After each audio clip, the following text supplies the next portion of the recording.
नामकरण ते असे गाजले, सिद्धार्थ हे नाव ठेवले.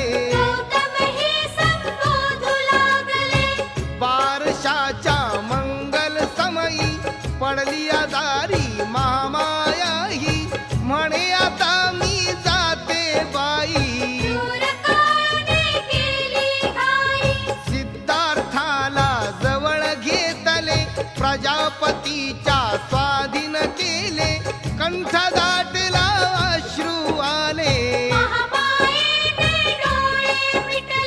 दिवस चालले वाढू लागला, बोल बोबडे बोलू लागला, हर्ष जागला शुद्धोधनाला.